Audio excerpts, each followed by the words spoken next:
Assalamualaikum warahmatullahi wabarakatuh. Salam sehat. Perkenalkan, nama saya Dr. Istiqomah selaku Kepala Puskesmas Magelang Utara. Terima kasih sudah diberikan kesempatan untuk memberikan sedikit pembekalan KKN tematik pandemi COVID-19 Untidar dengan tema pencegahan COVID-19. Adik-adik yang saya hormati, untuk tahu tentang pencegahan COVID-19, pertama yang mau saya sampaikan adalah tentang definisinya, gejalanya, dan cara pencegahannya. Coronavirus disease 19 atau COVID-19 merupakan penyakit baru yang dapat menyebabkan terjadinya gangguan pernafasan dan radang paru-paru. Penyakit ini disebabkan oleh virus, infeksi virus yang namanya SARS-CoV-2 atau Severe Acute Respiratory Syndrome Coronavirus 2. Gejala klinis yang muncul sangat beragam, dari mulai tanpa gejala, kemudian ada gejala ringan seperti gejala flu biasa, seperti demam, batuk, pilek, nyeri tenggorokan, nyeri otot, nyeri kepala, sampai dengan komplikasi berat yang disebut dengan pneumonia atau sepsis yang bisa berakibat kematian. Kemudian bagaimana cara penularannya? Yang paling sering kita ketahui adalah melalui droplet infection, yaitu percikan saat seorang itu batuk, bersin, atau berbicara. Kemudian kontak fisik dengan orang yang terinfeksi, menyentuh atau jabat tangan, kemudian menyentuh mulut, hidung, dan mata dengan tangan yang sudah terpapar virus. Jadi dua yang paling penting cara penularannya adalah yang pertama melalui droplet, yang kedua kontak permukaan. Bahkan teori terbaru ada yang mengatakan bahwa virus ini bisa bersifat airborne disease, jadi terbawa melalui udara kemudian terhirup oleh seseorang. Itulah cara penularannya. Kemudian kapan kita harus waspada? Yang pertama, kita harus mengenali gejalanya. Gejalanya sudah saya sampaikan tadi, ada yang sangat ringan bahkan tanpa bergejala, ada yang sampai berat. Gejala ringan antara lain demam. Yang disebut demam adalah sama dengan atau lebih 38 derajat Celcius atau dengan riwayat demam sebelumnya. Pada kasus tertentu bahkan tanpa demam. Kemudian adanya batuk, pilek, nyeri tenggorokan, dan kalau gejalanya berat bisa sampai terjadi keluhan sesak napas. Kalau mau tahu sesak napas atau tidak, biasanya kita hitung frekuensi napas semenit. Kalau lebih dari 24 kali per menit pada orang dewasa, itu disebut dengan sesak napas. Atau bisa juga dibuktikan dengan gambaran radiologi saat kita dilakukan foto ronsen. Ada juga gejala lain yang berat, yaitu gagal ginjal. Gejala tersebut biasanya disertai riwayat sebagai berikut. Yang pertama, adanya riwayat perjalanan ke negara atau daerah yang terkonfirmasi adanya transmisi lokal COVID-19 pada 14 hari terakhir sebelum timbul gejala. Kemudian ada pernah riwayat kontak dengan orang yang terkonfirmasi menderita COVID-19. Kemudian kontak dengan orang yang memiliki riwayat perjalanan pada 14 hari terakhir ke negara atau daerah yang terkonfirmasi adanya transmisi lokal. Kemudian kontak erat dengan orang-orang yang berasal dari negara atau daerah yang terkonfirmasi adanya transmisi lokal COVID-19. Faktor risiko yang lain adalah pernah ada riwayat bekerja atau mengunjungi fasilitas kesehatan yang berhubungan dengan pasien terkonfirmasi COVID-19. Seperti halnya Kota Magelang, kita punya beberapa fasilitas layanan kesehatan yang menjadi rujukan COVID-19. Contohnya, Rumah Sakit Umum Tidar merupakan rumah sakit rujukan lini pertama, kemudian RST Dr. Sujono, kemudian RSC Profesor Dr. Suroyo, kemudian Rumah Sakit Budi Rahayu. Itu adalah contoh-contoh fasilitas pelayanan kesehatan yang merawat penderita COVID-19. Kemudian faktor risiko yang lain adalah adanya riwayat kontak. Yang disebut riwayat kontak erat yaitu seseorang yang pernah melakukan kontak dengan penderita terkonfirmasi positif COVID-19 minimal 15 menit dengan jarak kurang dari 2 meter. Dan misalnya satu perjalanan, satu kendaraan yang sama, di dalam ruangan tertutup yang sama, dengan penderita COVID-19, apalagi tanpa pelindung atau alat pelindung diri. Kemudian bagaimana untuk pencegahannya? Yang pertama adalah cuci tangan dengan sabun dan air mengalir. Karena dengan cuci tangan diharapkan bisa membunuh virus-virus yang ada di permukaan tangan kita. Adik-adik mahasiswa tentunya harus tahu bagaimana cara cuci tangan dengan sabun dengan air mengalir, menggunakan tahapan atau langkah-langkah yang benar. Karena cuci tangan pakai sabun itu adalah hal yang sangat penting, adik-adik mahasiswa jangan sampai kalah dengan anak SD atau anak-anak kecil yang lain, karena kampanye tentang cuci tangan ini sudah sangat gencar. 6 langkah cuci tangan yang benar kita harus tahu. Saya beri contoh untuk penggunaan hand sanitizer saat tidak ditemukan air atau sabun. Pertama, kita ambil hand sanitizer, kita ratakan di tangan, kemudian kita ratakan di punggung tangan, sela-sela jari, kemudian saling mengunci, kemudian ibu jari bergantian kanan dan kiri, dan yang terakhir diputar-putar di telapak tangan. Ini adalah rekomendasi dari WHO tentang 6 langkah cuci tangan. Paling bagus adalah menggunakan air dan sabun, tapi saat tidak menemukan sabun atau air kita bisa menggunakan hand sanitizer. Kemudian kapan kita harus mencuci tangan? Harus tahu momen-momennya. Yang pertama, ketika kita tiba di rumah, tempat kerja dan lain-lain setelah melakukan perjalanan atau dari luar rumah.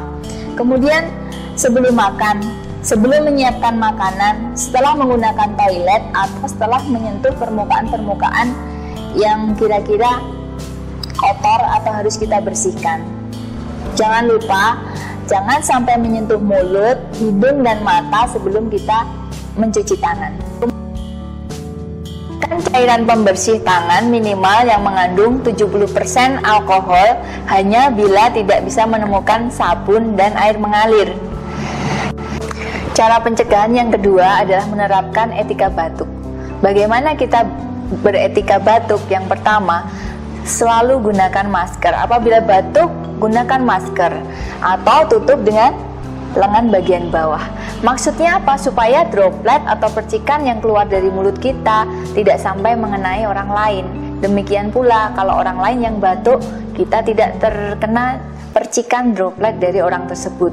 Kemudian dapat juga memakai sapu tangan atau tisu untuk menutup saat kita batuk atau bersin. Droplet seseorang itu paling keras saat seseorang itu bersin atau batuk. Bahkan saat berbicara seperti ini, kalau dilihat partikel yang keluar dari mulut seseorang itu yang tidak ditutup dengan masker itu mengandung banyak sekali partikel droplet. Oleh karena itu kita harus rajin pakai masker dan menutup saat batuk atau bersin. Segera buang tisu yang sudah dipakai ke tempat sampah. Upayakan cuci tangan dengan sabun dan air mengalir sesudah kita bersin atau batuk. Selanjutnya, pencegahan yang ketiga adalah melakukan physical atau social distancing. Apa itu physical distancing? Yaitu menjaga jarak antar manusia dengan menghindari titik keramaian. Kenapa harus physical distancing? Karena COVID-19 ini menyebar sangat cepat. Saya sudah sampaikan tadi cara penularannya.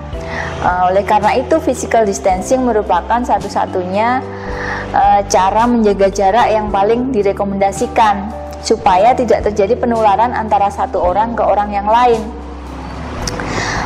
Orang yang terinfeksi dapat tanpa gejala dan dapat tetap menyebarkan ke orang lain. Jadi jika kita tidak physical distancing saat berinteraksi, virus dapat menular dari satu orang ke orang yang lain. Kemudian jika kita tidak melakukan upaya pencegahan dengan menghindari keramaian, dengan kontak fisik satu orang dengan yang lainnya, maka jumlah orang yang terinfeksi akan meledak dan fasilitas pelayanan kesehatan akan kewalahan dalam menangani, terutama bila yang terkontak adalah orang-orang dengan golongan yang rentan. Mungkin kalau anak-anak muda punya daya tahan dan kekebalan tubuh yang bagus, Bila dia terinfeksi, bisa jadi tanpa gejala, akan tapi apabila dia pulang ke rumah, kontak dengan kakeknya, neneknya, kontak dengan ibu hamil, dengan anak-anak balita, bisa jadi akan menular, dan yang tertular mempunyai gejala yang lebih berat dari yang menularkan. Kemudian physical distancing akan mengurangi laju penularan agar pasien terinfeksi dapat tertangani hingga sembuh. Physical distancing itu kira-kira ngapain aja ya? Physical distancing itu utamanya kita berupaya untuk di rumah saja, berdiam diri di rumah. Jika tidak untuk kepentingan yang sangat mendesak, usahakan tidak keluar rumah. Jika terpaksa sekali, hindari tempat keramaian, beri jarak dengan orang lain. Itu prinsip dari physical distancing. Oleh karena beberapa hari ini sekolah diliburkan, kuliah sambil daring, tapi akhir-akhir ini sudah banyak orang-orang yang lupa dengan anjuran physical distancing. Adik-adik mahasiswa jangan sampai menjadi contoh dari golongan masyarakat yang tidak mematuhi tentang physical distancing. Karena saya lihat banyak sekali yang misalnya gini, maunya makan siang tapi kongko-kongko, maunya olahraga tapi kongko-kongko, lupa dengan prinsip dan protokol kesehatan. Nah, kemudian saya sampaikan tips untuk menjaga kesehatan lingkungan. Apa yang harus dilakukan ketika di rumah saja atau menjaga kesehatan lingkungan di tempat tinggal? Yang pertama, pastikan sirkulasi udara di dalam rumah, dalam ruangan itu bagus, pencahayaan, kemudian ventilasinya juga harus bagus supaya sirkulasi udaranya lancar. Secara rutin buka jendela agar sinar matahari masuk dan terjadi sirkulasi yang lancar. Kemudian membersihkan tirai jendela dengan deterjen minimal 2 kali per pekan. Selama masa wabah COVID diganti, dicuci sesering mungkin. Kemudian membersihkan kusen jendela, teralis, kemudian mengganti kawat kasa penutup lubang ventilasi dengan yang baru. Kemudian ciptakan rumah yang bebas rokok. Adik-adik yang masih merokok diupayakan untuk berhenti merokok. Kemudian bersihkan permukaan yang kira-kira sering terkena droplet dari manusia, paling tidak sehari 3 kali. Ya, adik-adik mahasiswa kan banyak yang kos, jadi diupayakan tirainya sering diganti, spraynya sering diganti, lantainya disapu, dipel dengan disinfektan, kemudian dilap permukaan-permukaan yang sering terjamah oleh manusia. Kebersihan lingkungan selain memperhatikan ventilasi, cahaya, sering membersihkan permukaan dengan larutan disinfektan, sering membersihkan lantai, mengganti spray dan lain-lain, juga harus memperhatikan kebersihan tempat tidur, mengganti sarung bantal, mencuci sarung bantal secara rutin. Setelah dibilas, lakukan perendaman minimal 5-10 menit dengan campuran cairan disinfektan. Kemudian tentang menjaga peralatan makan, ini juga sangat penting karena adik-adik mahasiswa banyak yang kos, banyak yang maemnya jajan di luar. Jangan lupa untuk memperhatikan peralatan yang digunakan untuk makan. Sebisa mungkin jangan bergantian dengan orang lain. Peralatan makan harus diusahakan untuk masing-masing dan dibersihkan setiap kali sesudah digunakan untuk makan. Jangan menumpuk cucian kotor terlalu lama. Jadi setiap kali makan harus langsung dibersihkan, dicuci, dan setelah dicuci dengan disinfektan atau sabun pembersih, jangan dilap dengan kain lap, akan tapi cukup dikeringkan. Kemudian kalau membeli makanan kan banyak yang menggunakan aplikasi ya, mungkin lewat Gojek, GoFood, kemudian lewat online. Dipastikan untuk saat menerima makanan yang dipesan tetap jaga jarak. Jangan lupa untuk menggunakan masker saat berinteraksi dengan penyedia layanan GoFood ya. Kebersihan tempat tinggal, karpet, sofa, alat makan, Kemudian jangan lupa tentang pakaian. Ini pakaian ini yang kita pakai sehari-hari minimal 2 kali harus ganti ya. Terutama kalau kita habis bepergian, dan habis mengunjungi tempat-tempat yang ramai pengunjung, habis dari luar rumah, diupayakan untuk segera membersihkan diri dan mengganti pakaian. Jangan menggantung pakaian yang sudah dipakai terlalu lama. Selain memperhatikan tentang pakaian, untuk pengendara kendaraan bermotor, pastikan kebersihan kelengkapan yang digunakan. Cucilah secara rutin atau semprotkan cairan disinfektan. Contohnya seperti kacamata, helm, sarung tangan, kemudian stang dari motor harus rutin dibersihkan. Selanjutnya yang perlu diperhatikan adalah kebersihan alat kerja atau alat belajar. Kan adik-adik mahasiswa zaman sekarang kan sering sekali menggunakan laptop, handphone.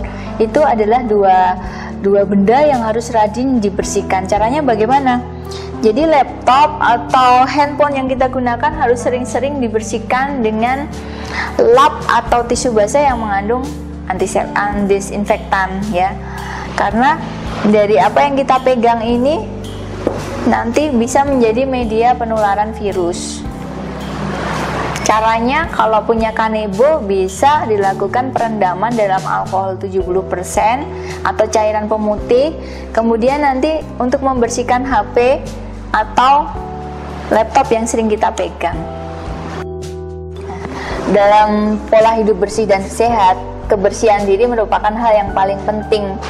Ya, di sini selama pandemi, mandi minimal 2 kali sehari dengan sabun itu sudah wajib ya. Kemudian sikat gigi dan bisa menggunakan cairan kumur untuk antiseptik itu cukup direkomendasikan untuk proteksi terhadap bakteri atau virus yang mungkin masuk ke rongga mulut. Kemudian jika terpaksa tetap kerja di luar atau beraktivitas di luar rumah, segera mandi dan cuci rambut. Jangan kontak dengan anggota keluarga sebelum mandi.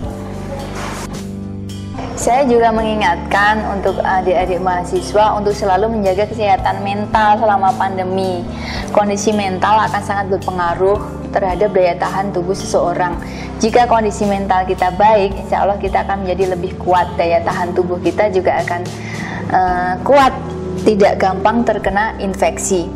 Mengelola keadaan psikologis diri sendiri itu sangat penting. Caranya antara lain, yang pertama, menerima informasi tentang COVID-19 dari sumber yang terpercaya. Jadi jangan mudah termakan hoax. Kemudian berusaha untuk terus menjaga kesehatan dan kebersihan dapat mengurangi kecemasan diri. Jadi kalau kita yakin sudah ber-PHBS, kemungkinan kita akan pede, tidak mudah cemas dalam hal menghadapi kondisi pandemi. Kemudian menyempatkan menghirup udara segar, merasakan kehangatan matahari, berjemur, tetap melakukan aktivitas sosial, kontak dengan media sosial, dengan telepon, ke keluarga, ke teman-teman yang lain. Kemudian yang lain adalah selalu berpikiran positif. Karena dengan berpikiran positif kita menjadi punya motivasi, tidak gampang cemas dan lain-lain. Kemudian saran yang lain terkait kondisi kesehatan mental adalah tetaplah produktif. Kemudian jangan membuang waktu untuk berpikiran negatif.